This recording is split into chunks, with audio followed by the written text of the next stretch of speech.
بسم اللہ الرحمن الرحیم۔ السلام علیکم ورحمۃ اللہ۔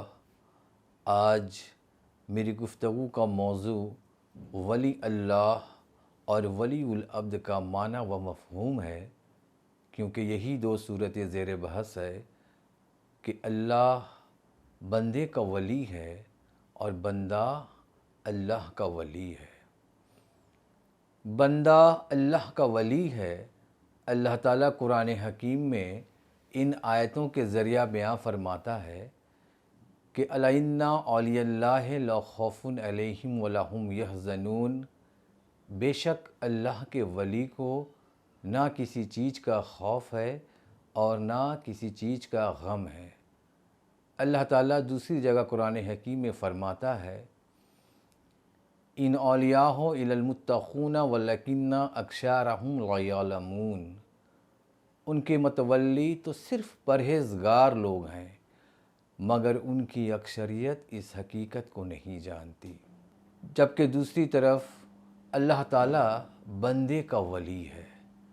اللہ تعالیٰ قرآن حکیم میں ان آیت کے ذریعہ بیان فرما رہا ہے کہ اللہ ولی الذین آمنوا یخرجہم من الظلمات الی النور، اللہ تعالیٰ ایمان والوں کا مددگار ہے اور ان کو تاریکیوں میں سے نکال کر روشنی کی طرف لے آتا ہے۔ ان دونوں صورتوں میں ولی کا معنی و مفہوم کیا ہے، اس کو جاننا اور سمجھنا ضروری ہے تاکہ اس کی وضاحت ہو سکے۔ ولی العبد، اللہ تعالیٰ اپنے بندے کا ولی ہے۔ یہاں پر اللہ تعالیٰ بندے کو یہ مقام عطا فرماتا ہے کہ بندہ اپنا تمام اختیار کا حق کو ختم کر کے اسے اللہ رب العزت کی بارگاہ میں پیش کر دیتا ہے۔ اس مقام پر بندے کے پاس کچھ بھی باقی نہیں رہتا، بندہ خالی بس بندہ رہ جاتا ہے، کیونکہ وہ اپنے تمام جملہ امور اور جملہ معاملات کو اللہ رب العزت کی بارگاہ میں پیش کر دیتا ہے اور اللہ تعالیٰ اسے قبول فرما لیتا ہے اور یہ اعلان کر دیتا ہے اللہ تعالیٰ کہ میں اب اس بندے کے تمام معاملات کو خود نبھاؤں گا۔ ایسی صورت میں اللہ تعالیٰ اس بندے کا ولی ہو جاتا ہے۔ اب اس بندے پر اگر کسی کی حکمرانی ہے تو ہے اللہ رب العزت کی۔ وقت کا بڑے سے بڑا بادشاہ بھی اس پر حکمرانی نہیں کر سکتا۔ خلیفہ اول حضرت ابو بکر صدیق رضی اللہ عنہ سے کسی نے سوال کیا کہ آپ کے کام بہت زیادہ ہوتے ہیں، خلافت کی مصروفیات، لوگوں کے مسائل، جہاد کے معاملات وغیرہ، ان سب کاموں کے لیے آپ اپنا وقت کیسے نکالتے ہیں؟ تو آپ نے فرمایا کہ میں اپنی بساط کے مطابق میں اپنے رب کا کام کو کیا کرتا ہوں، لیکن جب کبھی میرا ذاتی کام اور میرے رب کے کام میں تعارض پیدا ہو جائے، یعنی ایک وقت میں یا تو میں اپنا ذاتی کام کو کر سکتا ہوں یا اپنے رب کا کام کو کر سکتا ہوں، تو ایسی صورت میں میری زندگی کا معمول یہ ہے کہ میں اپنا ذاتی کام کو چھوڑ دیتا ہوں اور میں اپنے رب کے کام کو کرتا ہوں، جس کا نتیجہ یہ ہوتا ہے کہ میرا ذاتی کام میرے کرنے سے زیادہ بہتر طریقے سے انجام پاتا ہے، کیونکہ اللہ تعالیٰ میرے کام کی ذمہ لے لیتا ہے اور میں اللہ تعالیٰ کے کام کو اپنی ذمہ میں لے لیتا ہوں۔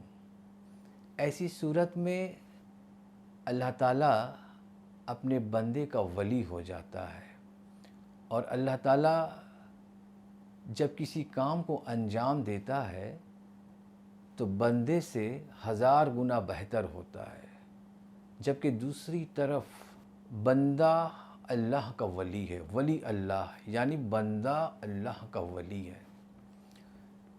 اس مقام پر اللہ تعالیٰ اپنے بندے کو یہ خاص مقام عطا فرماتا ہے کہ بندہ کو اللہ تعالیٰ اختیار کا حق عطا فرما دیتا ہے۔ اب وہ بندہ جو کچھ بھی کرتا ہے وہ اللہ رب العزت کی طرف سے کرتا ہے۔ اللہ تعالیٰ اپنے بندوں کے معاملات، ان کی رشد و ہدایت اور ان کی اصلاح کے لیے اپنے بندوں کے جملہ معاملات کو اپنے خاص بندوں کو سپرد کر دیتا ہے۔ تو اللہ کی طرف سے اپنے بندوں کے ان معاملات کی سپردگی کو ولایت کہتے ہیں، اور جن کو یہ سپرد کیا جاتا ہے معاملات، انہیں ولی اللہ کہتے ہیں۔ حضرت اویس کرنی رضی اللہ عنہ کے پاس ایک شخص ان کی زیارت کے لیے گیا، تو اس نے دیکھا کہ آپ کے بکریوں کی حفاظت ایک بھیڑیا کر رہا ہے اور آپ ساحل کے کنارے عبادت میں مصروف ہیں۔ آپ یہ منظر دیکھ کر حیران ہو جاتے ہیں۔ آپ وہاں پر بیٹھ جاتے ہیں۔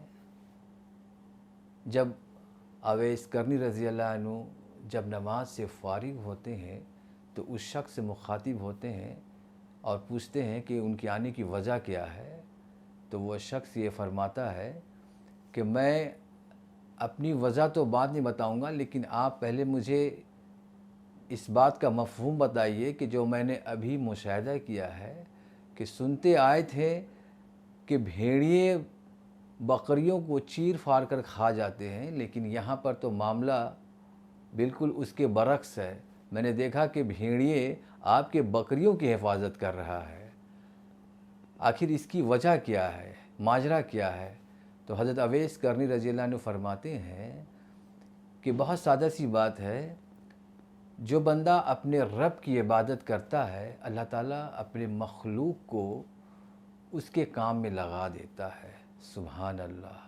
دراصل ہم اس مفہوم کی وضاحت کر رہے ہیں جس کے تحت ولی وہ ہوتا ہے جن کے معاملات اللہ تعالیٰ کے سپرد کیے جاتے ہیں، اور اللہ تعالیٰ اپنے بندوں کے معاملات ان کو سپرد کر دیتا ہے۔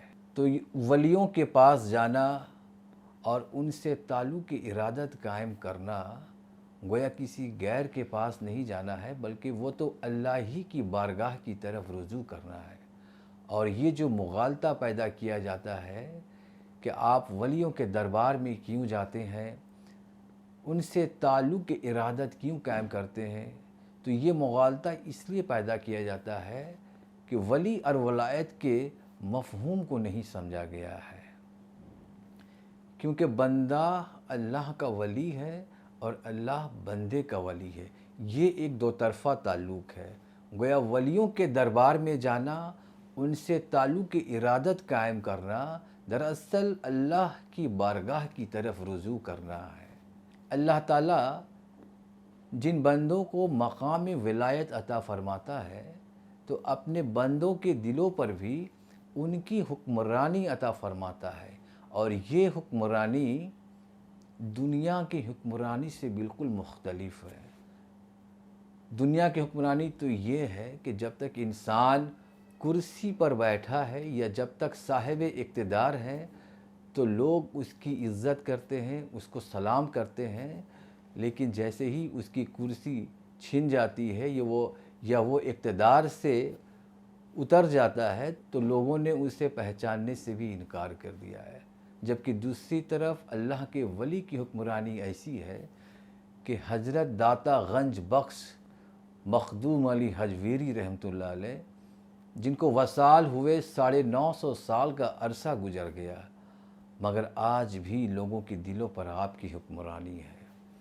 غوث الاعظم خواجہ غریب نواز، قطب الدین بختیار کاکی رحمۃ اللہ علیہ، بابا فرید الدین گنج شکر رحمۃ اللہ علیہ، اس طرح بے شمار اولیاء کرام ہیں جن کو وصال ہوئے صدیاں گزر گئیں، مگر آج بھی لوگوں کے دلوں پر آپ کی حکمرانی ہے، اور یہ حکمرانی قیامت تک قائم رہے گی۔